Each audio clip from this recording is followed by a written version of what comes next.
Get on the train before it leaves the station. The truth train is coming, gonna run them down, run them down. All right, hello everybody. How you doing today? We're here today talking about Exhibit A, Episode 3, Cadaver Dogs. Okay, this is a case where cadaver dogs were used and essentially were the entire case for the prosecution. And when I say the entire case, I mean, some people may think I'm overstating it. But when you find out what the prosecution doesn't have in this case, you may understand what I'm talking about. Alright, so this is an interesting case. This is the disappearance of Bianca Jones. She was with her father, DeAndre. And DeAndre and Bianca's mother are on again, off again, and so I think at the time he was just visiting with Bianca and he picked her up or whatever, right? I'm not sure exactly on the details. That all I know is DeAndre had Bianca. DeAndre then claims he got attacked and carjacked, and that they took off in his car with Bianca in it. Okay. So that's where this case basically starts, right? Okay. Well, the police, from the word go, don't even take that seriously. I mean, like, to the point that they don't even bother to check it out to see if there might be any validity to it. That's not exactly true, actually. They did do something, and they did uncover something, and you're going to find out what they did with that. But they pretty much decided right away that DeAndre had murdered his daughter. Alright? And they decided this very quickly. And the reasons they were giving for it at trial and stuff was that DeAndre had killed her and murdered her because she had wet the bed and peed on her blanket. Okay? And you're going to see in here how much validity there is to that. So that's where this case basically starts. And so it's sticky. There's no... I mean, they're trying to claim that DeAndre killed his daughter, but yet there's not a single sign of it. There's not a single hint that he did that. Nothing on the clothes he was wearing, nothing in the car, nothing anywhere, nothing that suggests foul play. And wait till you see what they came up with to try to suggest there was foul play. I mean, this case is just bizarre in its ridiculousness, to be perfectly honest, in the evidence I see in this show.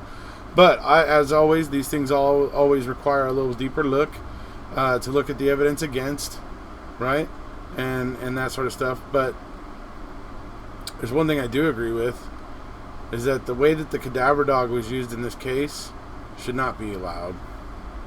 Shouldn't be.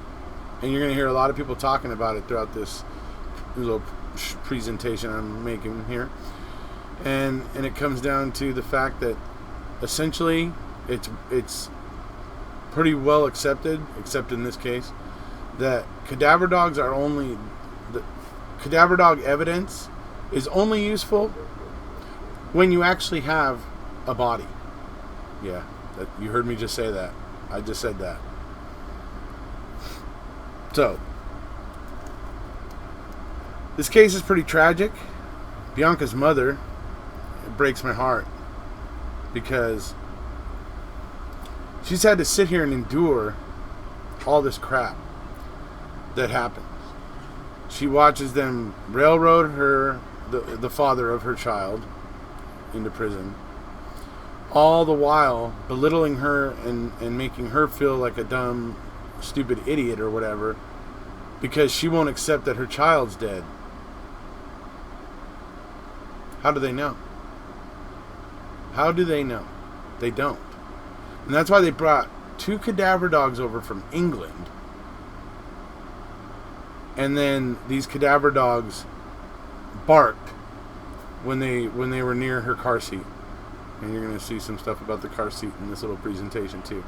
I mean, look, obviously there's more to look at in this case. You know, it's obviously, you know, Netflix is covering the main issues in these cases, and why they're junk science, but obviously all the evidence kind of needs to be considered as a whole, of course. So I will, of course, be looking deeper into these cases that are featured in Exhibit A as we go on here over the next couple of weeks, most likely, where I find time. I got a lot of projects going. But anyway, but this is an interesting episode. So I'm going to go ahead and play the first part now, and then we'll come back in a minute. Because he had a past, that, some things he had did when he was younger, a record.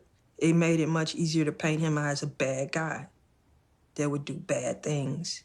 I don't have that checkered past. I'm a veteran. I'm a homeowner. I volunteer.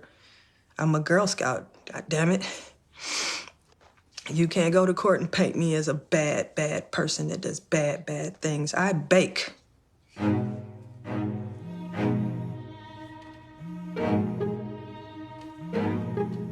This case took a toll on me.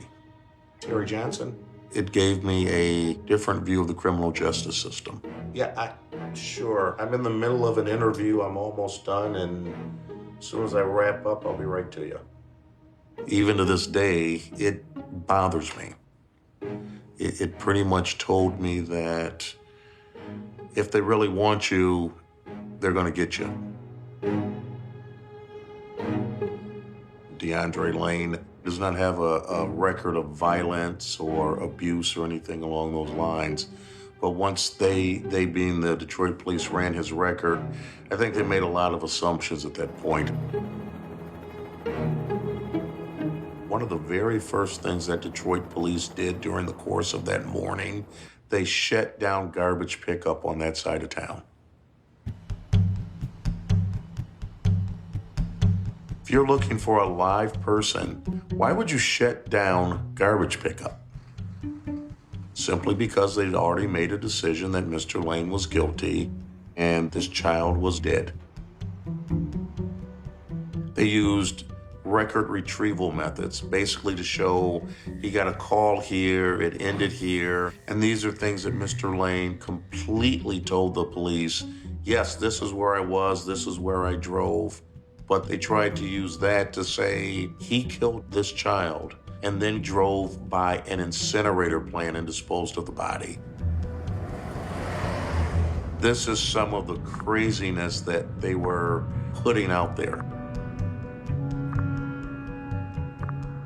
You just can't go into an incinerator plant, throw something in, and drive away. Let's face it, if Mr. Lane killed this child, there should be overwhelming blood evidence, DNA. If they've gone through every single solitary tip, pulled all these resources in, you mean they can't tell me or anyone else where a body is? No, that makes absolutely no sense.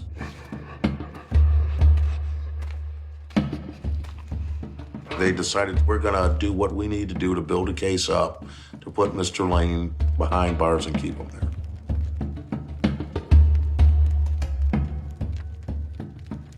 You know, it's kind of, how do I prove the unknown?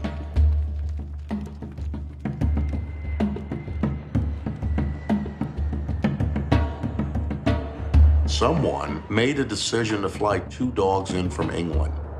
These dogs were not there to look for live bodies. These are cadaver dogs. All right, so a few interesting things there, really. I mean, but probably maybe the high points.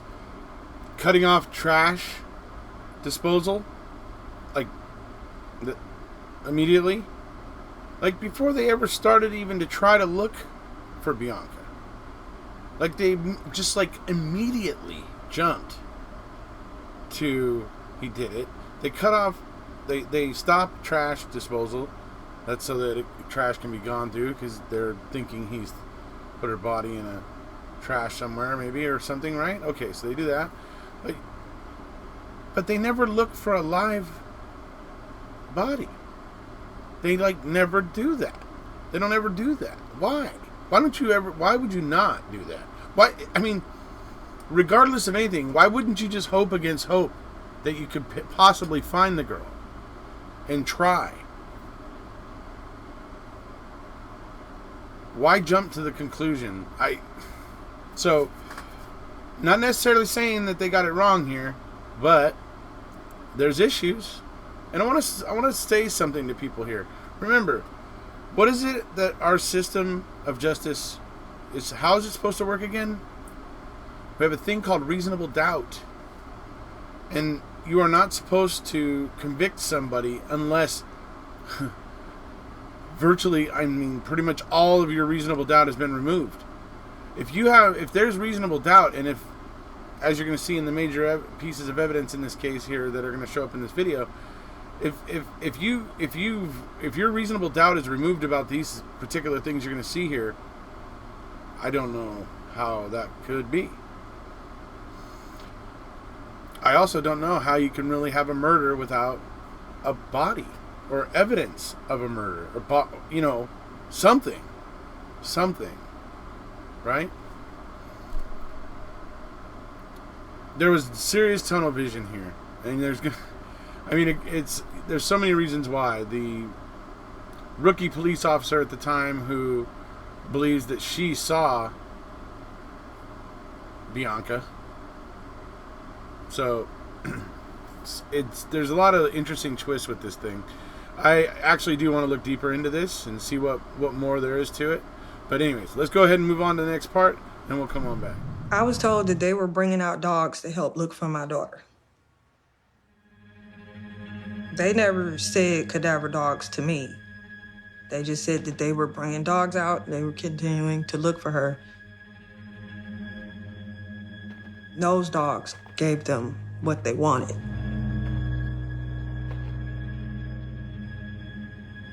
The dog would bark at things and they would say, yeah, there was a body here. The dog barked at her car seat, which was a hand-me-down from her sister and was full of all kinds of everything. And I'd be surprised if the dog didn't bark at it. Sometimes I barked at it. The thing was filthy.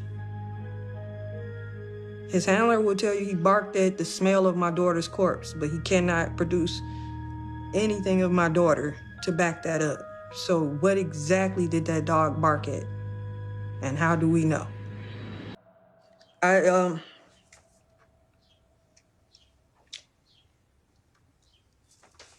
went to the trial, and it's really hard to go there, and you have to walk through all these cameras and reporters, and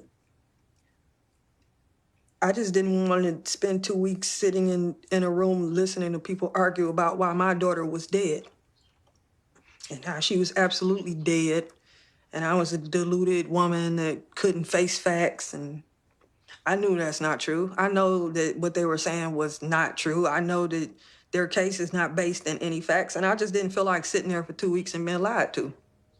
They said that DeAndre beat our daughter to death because she wet the bed, but they could not produce this urine-soaked sheet. As a matter of fact, all they could produce at trial was some saliva and mucus with trace amounts of blood, as in the kind you would get from your irritated runny nose and your drooly baby. But in all of my research and in all that I can find, a hit requires physical corroborating evidence, and they were never able to produce anything of my daughter. Nothing. Not a fingernail, not a wet diaper, not a hair, nothing. So when they say this dog hit, on what? His name is Morse, and he and his handler, Martin Grime, work for the FBI. And prosecutors say what Morse detected is evidence that the toddler was killed. He went underneath Mr. Lane's car and then came out and gave a bark response next to the car, which is a positive response. We don't even know that it's Bianca's scent because death doesn't have a specific scent for each and every individual.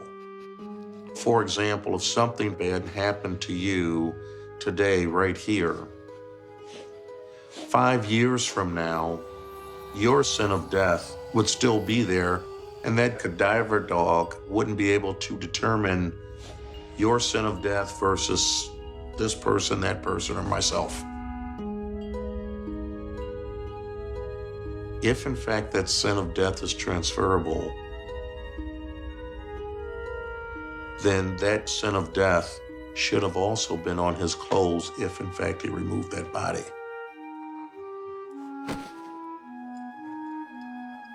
The dog, however, didn't give a positive response to clothing that was worn by Mr. Lane, did it?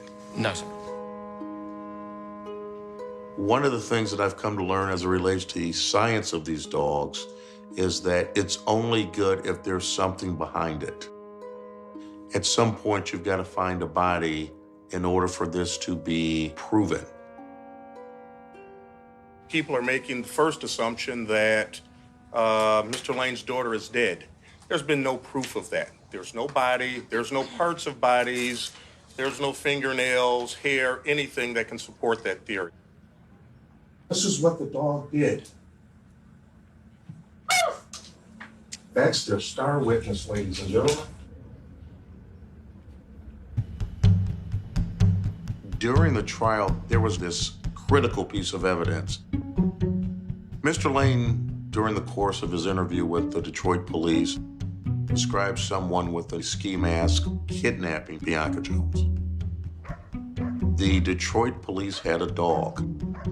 Now, this dog wasn't flown in from another country. This was a dog that they use on a daily basis, and this dog found a ski mask within proximity of where the carjacking took place. The prosecution never put this witness on the stand. I called this police officer to the stand.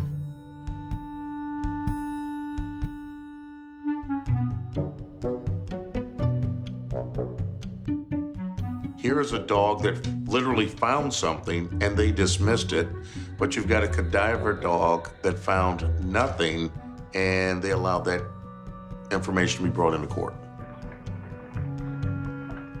This junk science literally convicted a man, because if that never would have come in, I think we may have had a different verdict.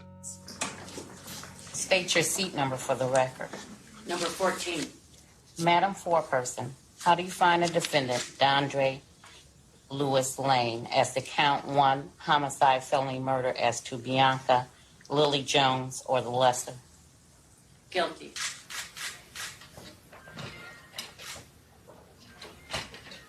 There's a lot of people who turn around and say, no one should ever be convicted on the say-so of a dog. I think everyone agrees to that. But it doesn't matter what I say. I can turn around and say, my dog responded there. What's your dog trained to respond to? Human decomposition. Yeah? I will always believe my dog's right, otherwise there's no point in me doing this job. I will always say, I think my dog's right, unless he was absolutely wrong, yeah, but that's unlikely. But I can't go into court and say, there was a dead body there. That's up to somebody else to say. And if the court decides that I may be of some use to the court in a case, and they say, Mr. Grime, we want you to come to court and explain to us what you did, etc., I will do that. Everyone has their job to do. But to turn around and say, dogs are always right, or dogs are always wrong, we don't know. But we move on. At this time, as to count 1 felony murder, the court is going to sentence you to the maximum punishment of mandatory life without parole. As to child abuse first degree, as well as the fact that you've been charged with a habitual offender notice, the court is going to sentence you, excuse me, sir, to no less than 11, no more than 30 years in prison. The court is going to give you 246 days credit. You have 42 days to appeal my decision. If you cannot afford an attorney, want to be appointed to you, take him out. That concludes this matter.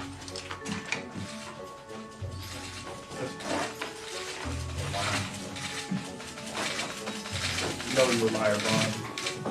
Bring him back out here.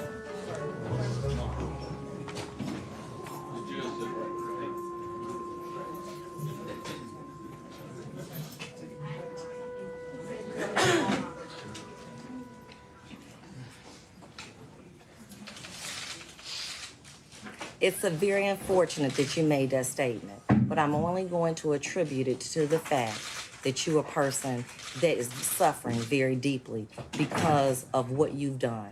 So as a result, no, excuse me, don't address me as Vonda. Take him out of here. Take him out. Take him out. Like you did the whole time. And nobody proved nothing. There's no proof that my child is dead. None. Court is in recess. All right, so that clip starts out with Bianca, that is Bianca's mom, Bianca, Banika, and you saw that part at the beginning where she was talking about, I wasn't going to go sit there for 2 weeks where people were telling me I was a deluded woman that couldn't face facts. You know, when I knew that wasn't true, I knew they didn't have the facts weren't there in their case. I knew all these things. So why was I going to go sit there for 2 weeks and listen to them lie? Basically, right? And then you see that part at the end there where DeAndre basically does the same thing as he's being carted off to a 10x10 cell. Right? He had a lot to say. I can't say that I blame him. You know? That's, you know, I don't know. I mean, I don't understand how a cadaver dog can be proof of death. Because we shed parts of our body constantly. We bleed, we shed skin cells, particularly in a car seat where kids sit and, you know, poop and do all sorts of things and make, you know, a huge mess. I'm sure there's all kinds of dead skin cells in that car seat. That seems like that would be enough decaying human flesh and human matter to possibly cause the dog to alert. Whether it's Bianca or her son, or maybe something from her sister before, who it was a hand-me-down from, or a cousin or whatever it was, right? Who was a hand-me-down, unless maybe it was something from that little girl. See? The fact that this dog alerted by the car seat doesn't really mean much to me, especially when I don't see any evidence of what the state is trying to say happened. It actually fits more along the line of what DeAndre said, because there's no sign of a murder there. It looks more like carjackers took his car and then took off with, you know, Bianca. But and then there's more reason why that is, but we'll get to that. So anyway, we'll go ahead and we'll move on forward here. You guys can see a bit more of what happens. You're going to see right now somebody who believes that they saw Bianca, which is quite interesting. So here we go. Even my daughter says, "Mom, let it go." I'm like, no, because there's a kid out there. There's a kid missing. And no one has really stepped up to the plate to go look for this kid. That's how I became engulfed in it, because I knew this kid was out there. I know she's out there. Let me see. Oh, good Lord, how skinny I was. All I know is the Scooby-Doo dog. They had more credibility than I had. That's all I know. The dog had more credibility than I had. It barked. That's me in the middle, right there. 8 days after she went missing, back in 2011. We got a police run. Go over here to this 20,000 block, Houghton Street. It was people fighting. We get there, and this toddler pops up out of a bedroom. I'm thinking to myself, there's a 2-year-old that's missing, but I don't know what she looks like. 2 days later, I take the day off because my hot water tank blew. And I'm on my computer. I had like the news or something on my homepage, and I saw a picture of this light-skinned toddler And I remember taking my computer chair and I spun it around just to get, a clear head. I said, oh my gosh, this child is in this house over here on the west side. I called my scout car partner. She said, well, Gibbs, just to let you know that Cadaver dog hit on decomposition. And I said, no. I went straight to homicide and I told them. The look that lead detective gave me was pretty much I was messing her stuff up. They don't want to hear the truth. And I think that's what bothers me the most because there's a kid out there. There's a kid missing. Right? There's a kid missing. And, and when this lady tried to make it the police department aware of it, I mean, she was actually working there and tried to make the detectives aware. They acted like if she was destroying their case or trying to destroy their case. It's like, no, it's about justice and the pursuit of justice. But yeah, anyway. So it's very interesting to see her account and the fact that that anybody she told it to was dead set against it pretty much, right? Okay. Now we're going to move into the final bit. We're going to hear from Bianca's mom. And, these kind of last little statements here, I think, kind of sum up really well how she feels about this whole thing. Because remember, folks, she is the victim's family here. And when she said earlier on in the episode that they would have tried to paint her as a bad person and convict both her and DeAndre if they could have. But her past is, she's a homeowner, she's a veteran, an ex-Girl Scout, and and then she finishes up with it, and I bake, right? I mean, her past and her integrity were just, there was no way they could impeach it, right? So they had to go after only DeAndre. So she's been left there as the victim's mom, and she's just been getting whizzed on by them. Because, yeah, why? Because why, actually? Go ahead and let us know what you think over in the chat here. Right? Okay. So, here we go. And it was not real. She was not there. And that's every morning. She's not there. And all it is because of that day.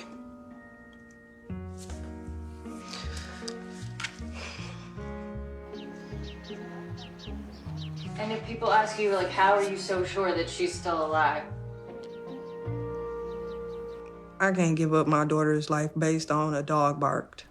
All right, so that wraps it up for this one, the case of DeAndre Lang and the missing child, Bianca Jones.